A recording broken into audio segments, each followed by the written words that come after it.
Okay guys, let's open this beautiful blank canvas na Voltes 5 and i-custom paint natin.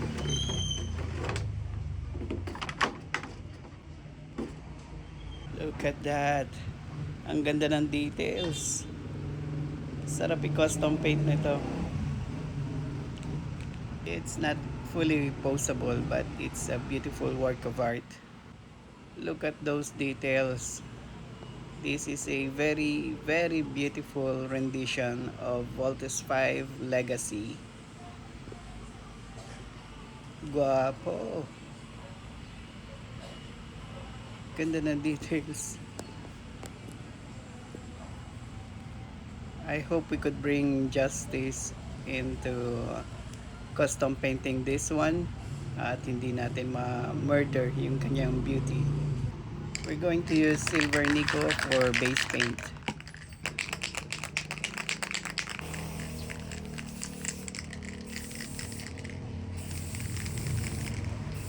So right off the bat, we can already see ang ganda ng pagka-chrome ng kanyang silver.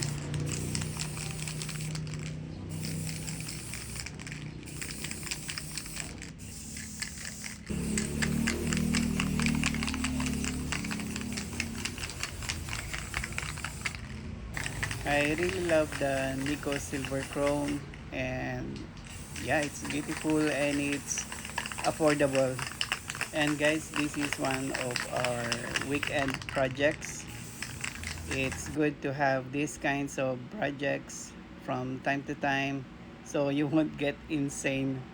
And I'm glad that we have the colored one. So meron tayong reference ng pagkulay natin sa ating blank canvas na Voltes 5, and we're going to use masking this time. Actually, nag-practice na tayo but we're going to apply what we've learned into this beautiful figure. I'm so excited.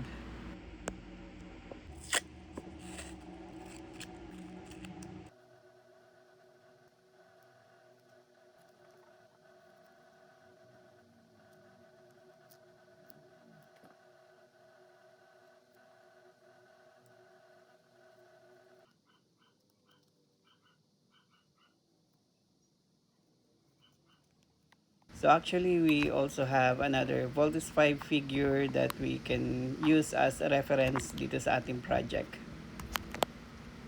Ang ganda rin ng details nito guys. But it's smaller compared dito sa ating blank canvas. So I'm still practicing how to do masking, and let's see how it goes. Also, as you can see, I'm using a regular masking tape instead of painter's tape because this is the only tape we have. This is the only thing available as of the moment. I'm kind of rushing this project to finish it very soon. But we're going to use painter's tape next time. Baka mas okay. But meanwhile, let's experiment on this one.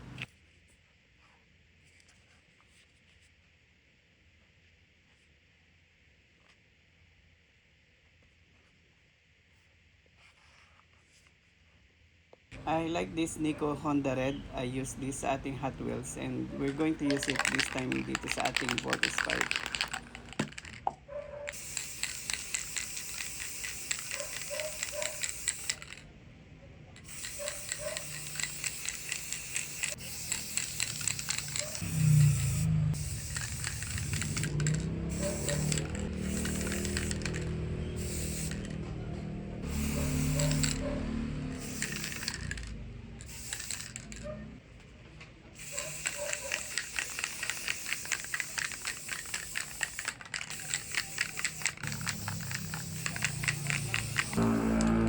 So ang best practice talaga sa pag-spray paint is lalagyan mo muna siya ng primer.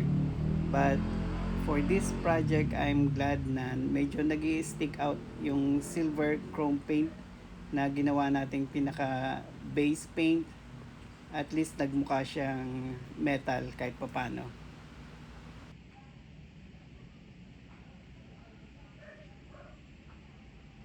Okay guys, we have an epic nag-fail here sa masking. Medyo natakpan natin yung left side na emblem ni Voltes 5.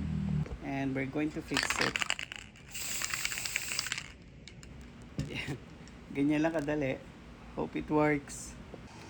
Usually, I let the paint dry in room temperature, but this time, since we're rushing to finish this, we're going to use blower.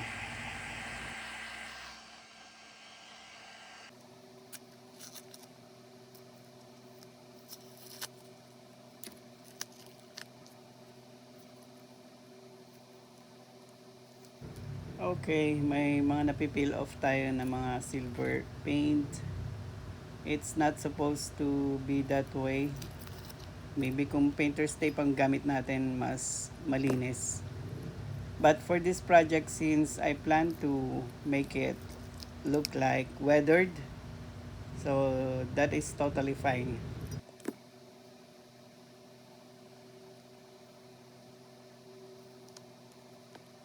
And so it's kinda look messy. So I guess this is what you get for using masking tape.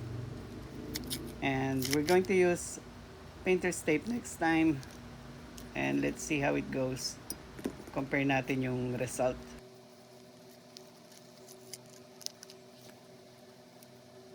Yeah, it's messy. But since we're going to do a weathered version, the Voltes 5, so that is totally fine for now.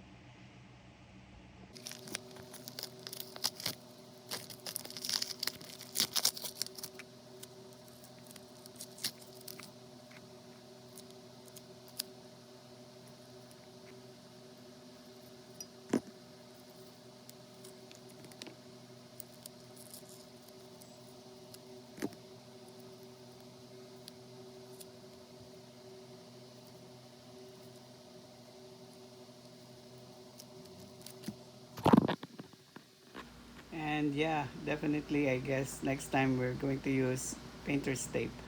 It's not clean, and aside from me practicing, I use a regular masking tape. But for this project again, since we're going to weather this robot, that is totally fine, I suppose. Let's hope for the best.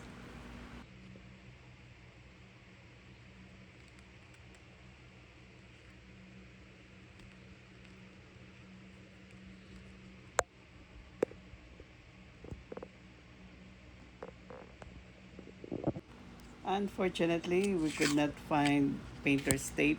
Walang available sa market. Pagtsagaan na lang natin for now itong masking tape.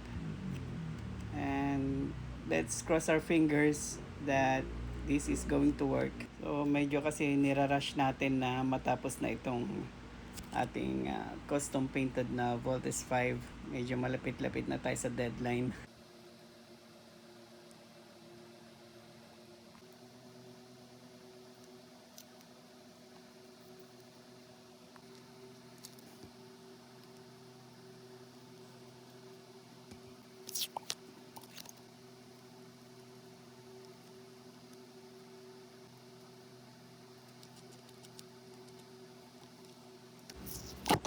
Agoy.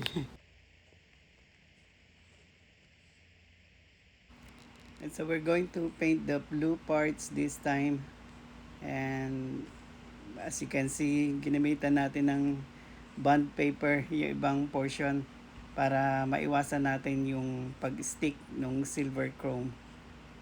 Kasi I guess hindi pa siya ganun ka totally dried. Pagka chrome kasi I think matagal-tagal siya matuyo. It takes days. Actually, it takes forever.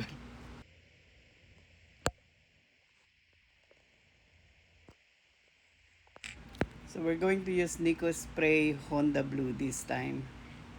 I like this blue one. Medyo metallic yung dating.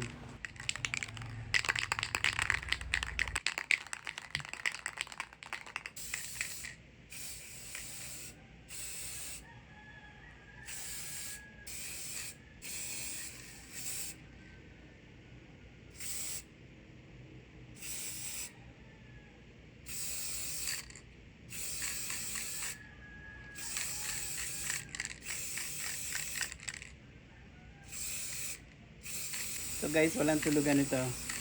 The deadline is today. It has to be finished by today. Tumitilaok na yung manok. Madaling araw na guys. But we have to finish this today.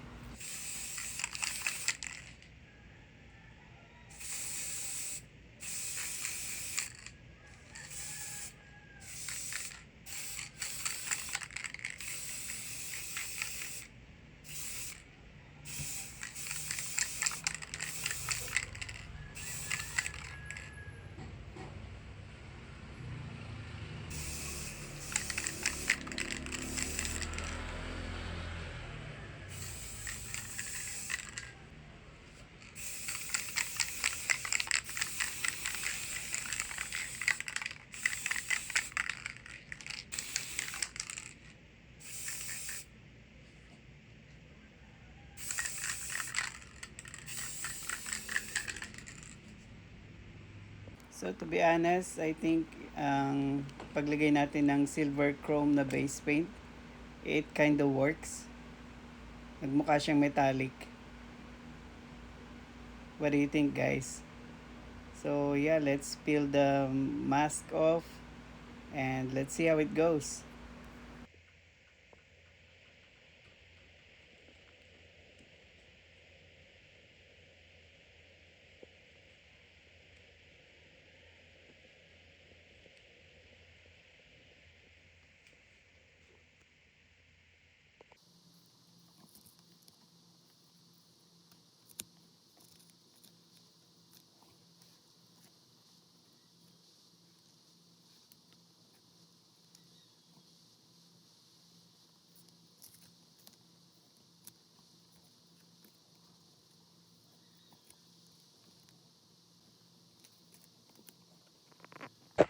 And so again, we managed to peel off some of the paints.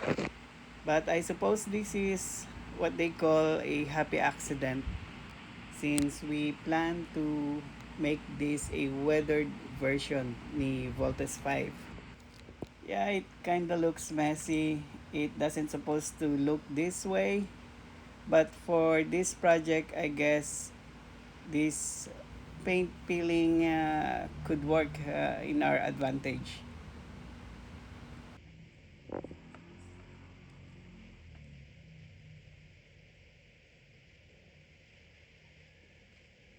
And as you can see, we have a Minix here and some other Voltus 5 figures. And yung isa, yung blank na yun, regalo ng anak ko sa akin. And I'm keeping that as it is. Ito naman pinag-practice natin for gold leaf. So I'm not really a fan of Voltus 5. As you can see, I have the sword. Again, gift yan ng anak ko sa akin. And we have other swords here. And we have other Voltus 5 figures na nakatago. But anyway, let's start with the artwork. I'm very excited into doing this. Yeah, actually, ito yung pinaka-favorite part ko ng pagpe-painting, yung weathering.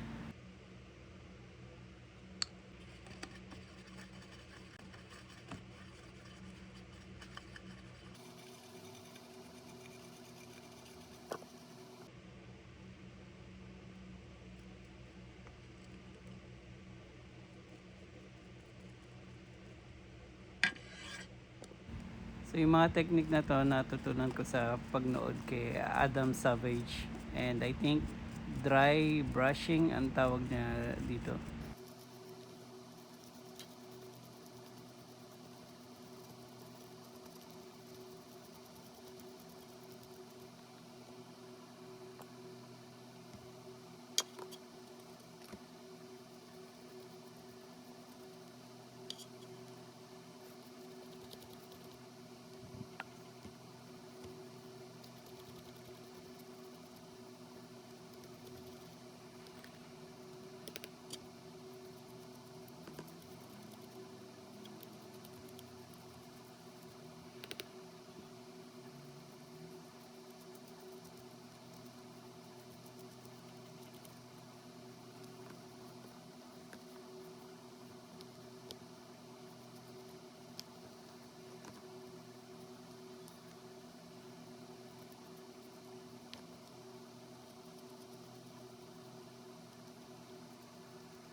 May nakalimutan tayong i-peel off.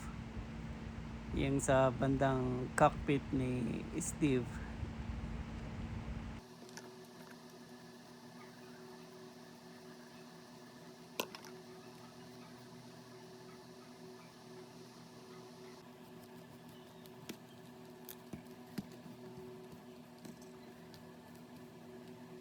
Using a Q-tip, linisin natin yung mga sulok-sulok para hindi siya magmukhang merong mga libag.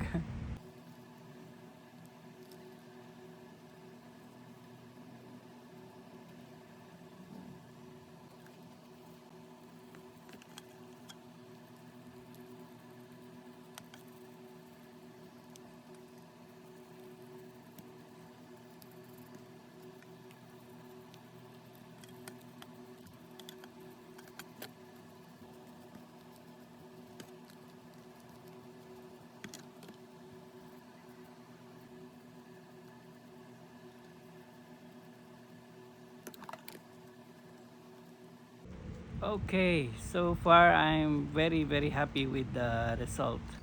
But still there's a lot of work to do.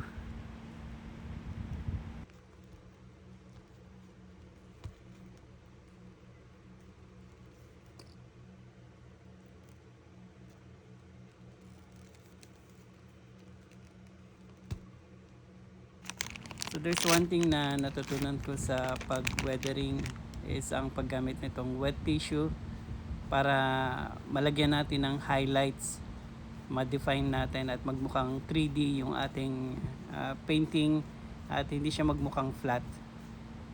So this wet tissue is going to define the highlights ng ating figure. Ayan o. Makikita nyo yung nagkakaroon ng shine. Hindi siya magmumukhang flat. And yeah, malilinis natin yung mga unwanted parts. So this is good if we're using water-based na paint. So I would suggest for you sa pagwa-weathering, water-based ang inyong gagamitin. Ayan, mas na buhay na siya. Nagkaroon ng dimension.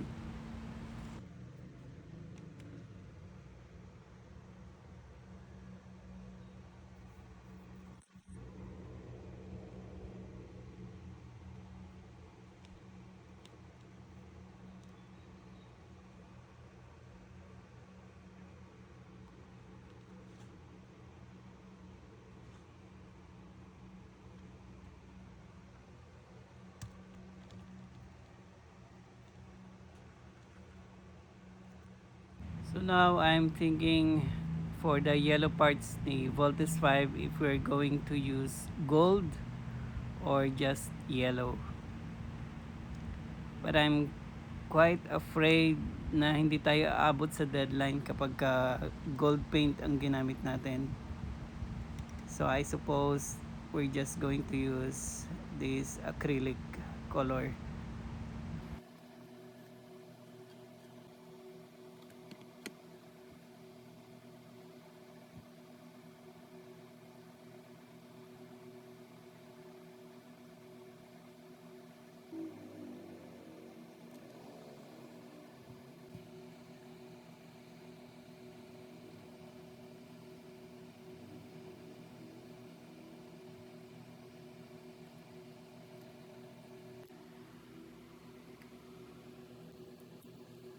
So we need to really use a hair blower para matuyo ito at baka abot sa deadline. Our deadline is today. Hope we could finish this. And yeah, we also need to do weathering dito sa mga yellow parts ni Voltes 5 and using this wet tissue ilalabas natin yung chrome silver para magkaroon ng highlights at magmukhang metal itong mga parts ni Voltes 5.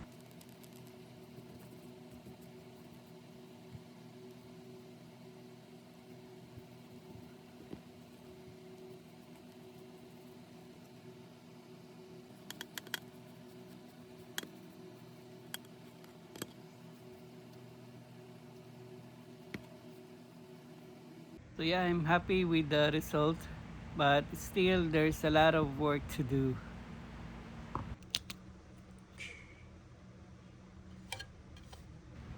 OMG. Buti na lang water-based tong ating paint.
And so again, using a wet wipes, linisin natin yung mga unwanted paint and i-highlight natin yung mga dimension ni Voltes 5 para hindi siya magmukhang flat. Ayan, magkakaroon na ng kintab. So it would look 3D.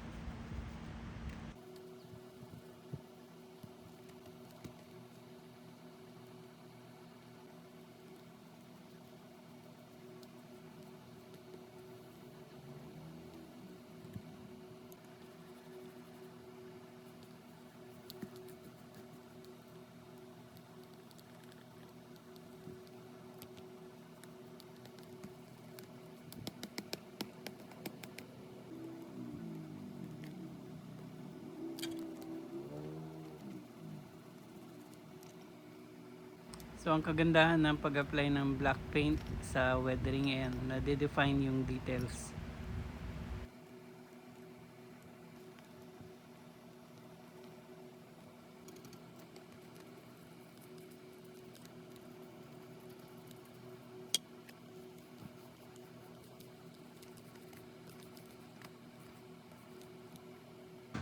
Okay guys, inumaga na tayo, but I'm very happy with the result and hopefully matapos natin to before the end of the day.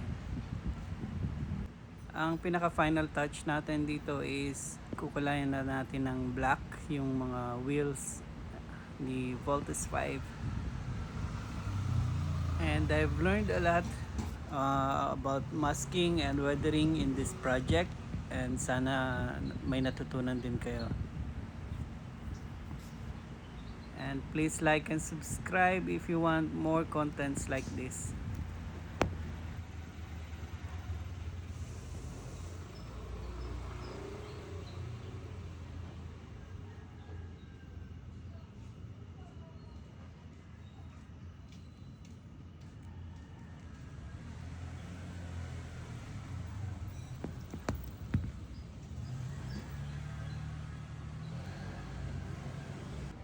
And yes guys, off camera, kinulayan natin ng black yung mga wheels ni Voltes 5 tsaka yung kanyang tractor sa likod. And we've made it to the deadline. Medyo basa pa yung paint, but i-blower na lang natin siya para maihabol. And this is the final result. I hope you enjoyed watching. And thank you very much for making it this far. Hello, Brother Asaf. So this is my gift to you, and I hope that you appreciate my humble work of art and may this Voltes 5 reminds you that you have a soul of Shogun brother here in the Philippines. Terima kasih to you and to the whole team for always taking good care of us. Let's small team. And so I'm putting your name on it so you won't be able to sell it on eBay.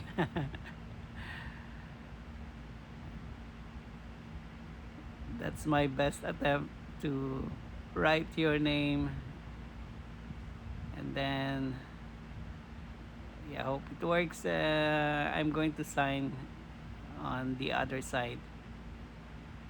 I hope you like it.